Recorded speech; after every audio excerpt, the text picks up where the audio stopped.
haven't we got a massive boxing show tonight? None other than Sean O'Grady, the bubblegum kid.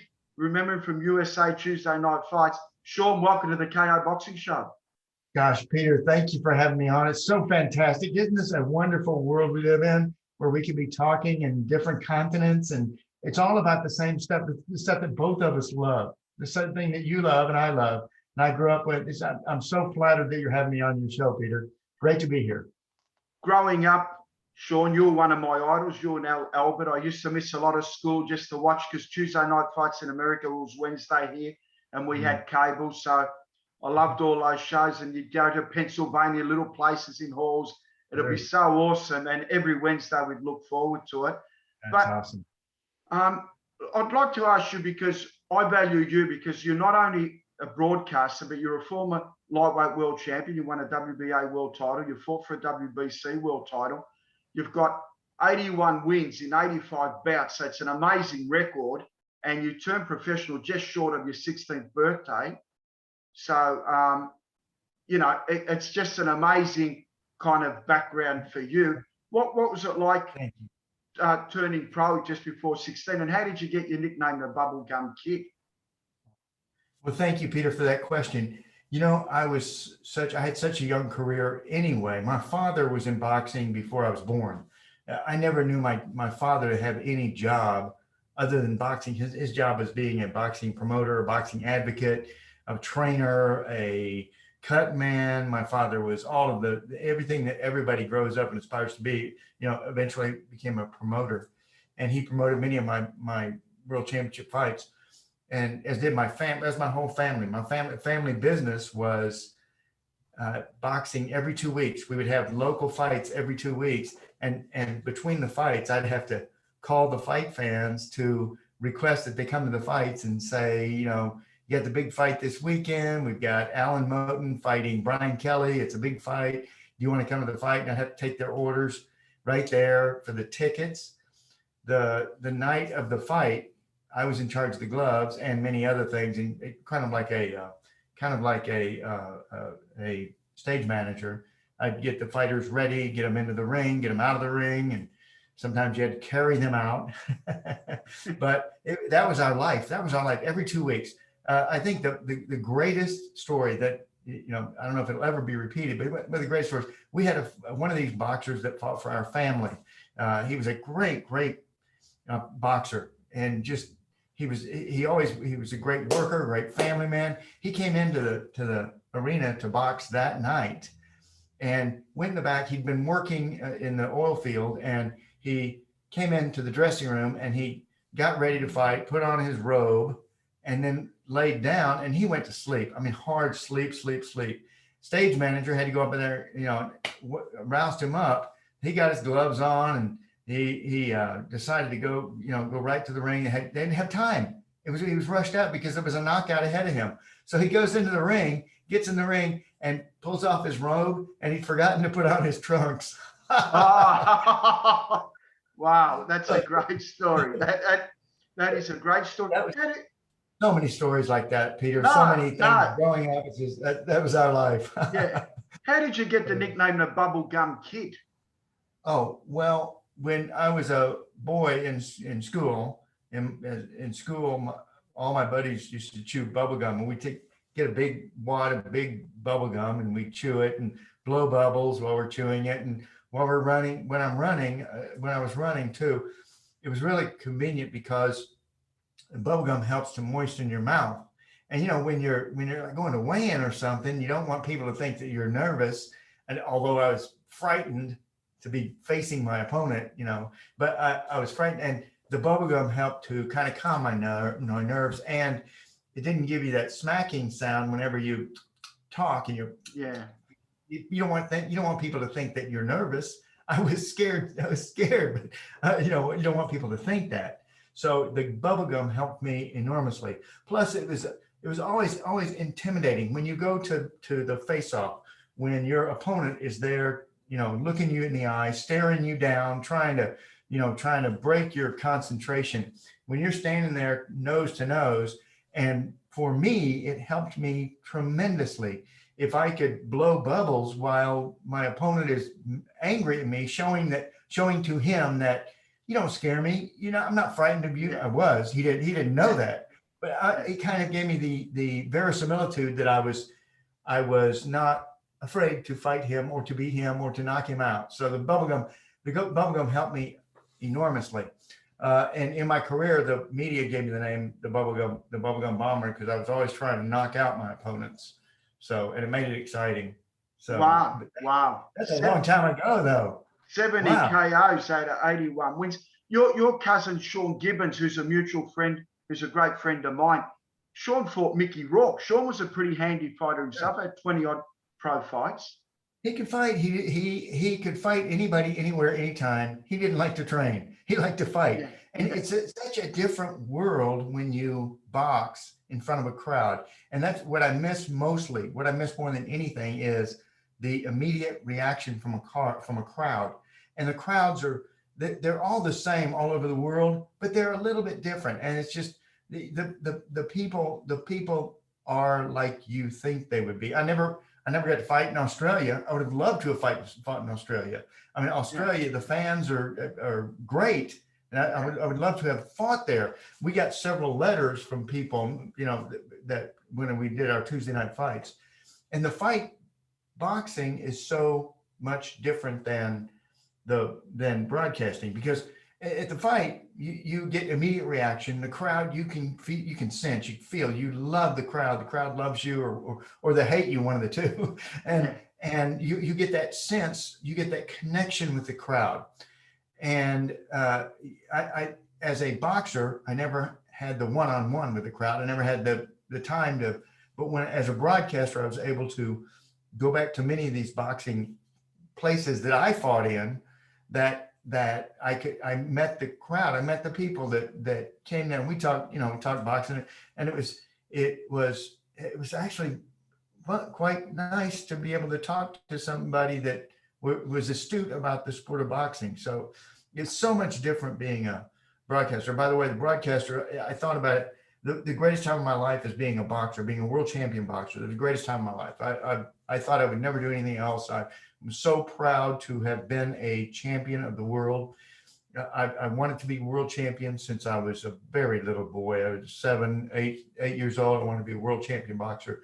So I'm very proud that I could be a boxer.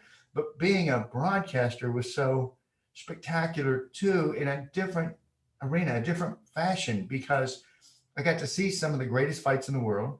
I got to watch some of the Australian boxers that was spectacular. And I was able to meet the trainers, the crowd, the people that come to the fights. And I'm still friends with many of them today. So I've had a spectacular life. Not that I want it to be over, but I've just had so much fun. Yeah. And you're also an actor as well. You and Albert were so good together. You were like my idols growing up. You and Albert were so smooth together.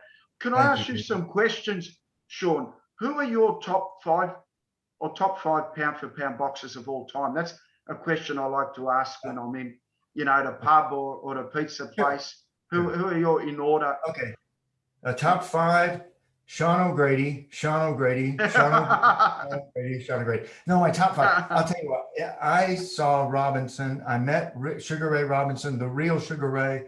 He was not anybody can fight. Just do your job, do your business. You'll be able to fight. If you do the training, you go through the drills, you're gonna be able to fight. Whoever you are, you can fight if you just put your mind to it. But to be a great fighter and be a genuinely nice person, good person to the community, to people you meet, that says so much more to me. That being a champion, anybody can be a champion if you dedicate yourself. To be champion and to be nice and welcoming and improve the sport as you live in it, and you leave the sport a better sport, then to me that is top of the line. That's first class. For Sugar Ray Robinson, he did just that. I mean, when I first met Sugar Ray, I think he was probably, 65, something like that. First time I met him was at the Main Street Gym in Los Angeles, and he was terrific just to talk to. He told me something that I still carry with me today, even though I'm not a boxer today, but he still carry with me. He said, he said at that time to me, boxers today don't have balance. He goes, do me a favor. I want you to walk heel to toe every step, one foot in front of the other, and walk everywhere you go. Everywhere you go, walk. Don't take the bus. Don't take your car. Don't ride a bike. I want you to walk, because he said to me 40 years ago, you more than anything, all the boxers need balance. So Sugar Ray Robinson is absolutely, unequivocally number one.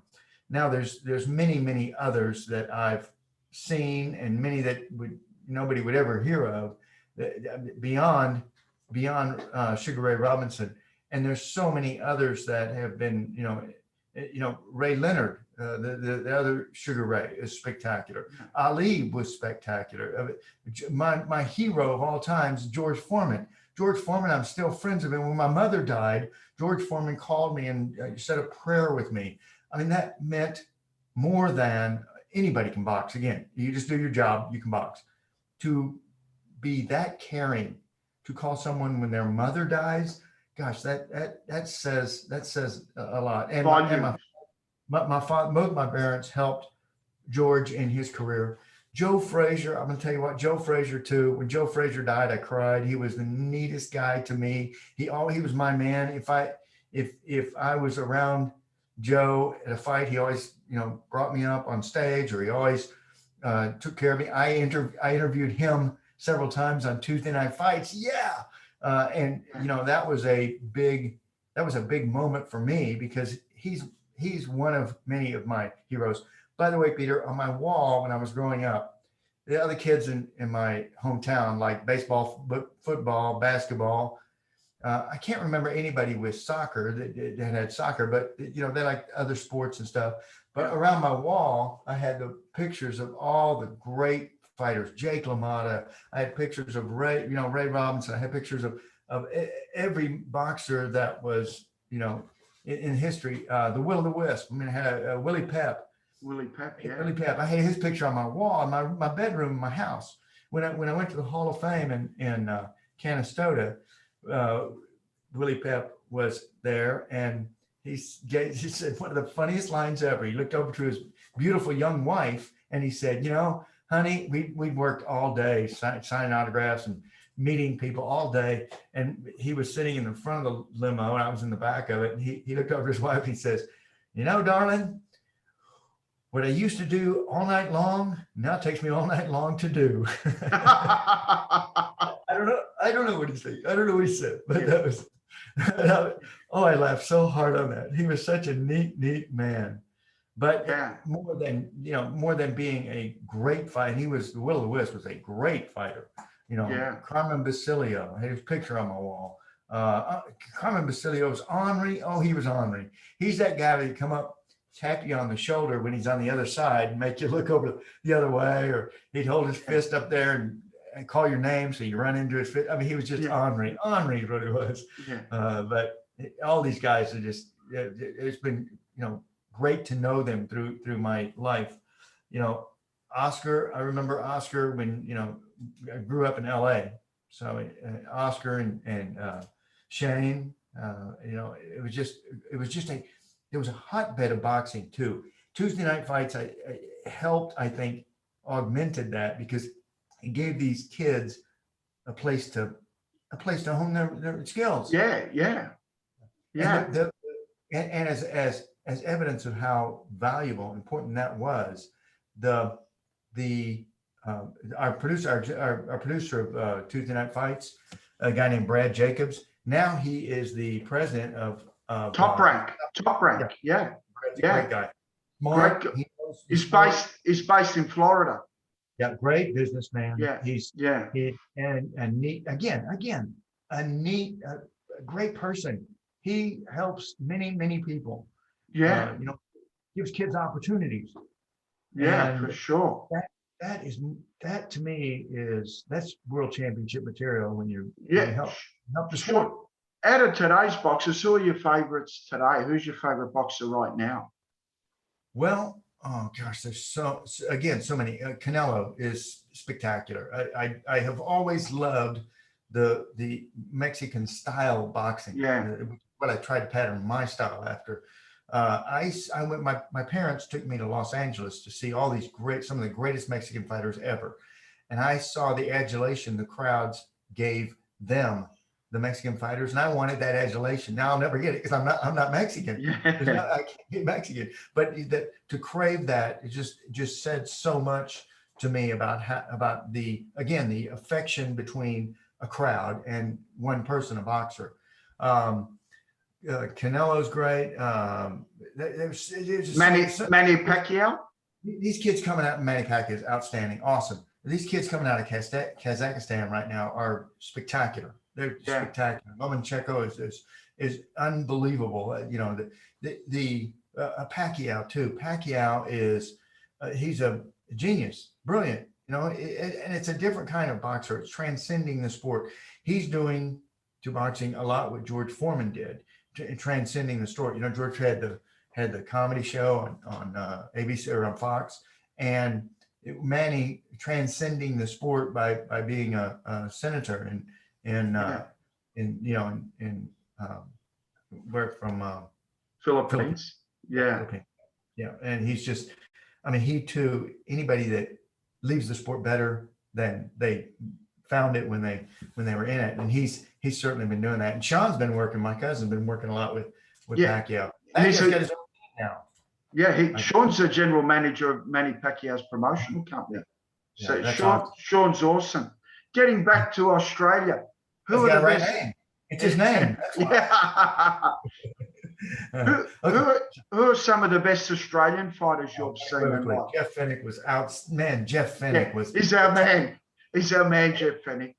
And again, it goes back to what I was saying a little bit earlier. Yeah, do your job, do your business, take care of your business, but also remember that you're there for a reason. And the reason is to be nice to people. To be nice to people and to do your job. It'll be fine. Everything will work itself out.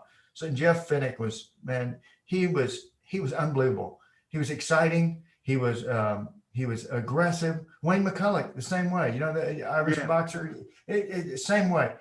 Very nice outside of the ring, but you didn't want to mess with him inside the ring. Yeah. Fenech was that's the way Jeff was.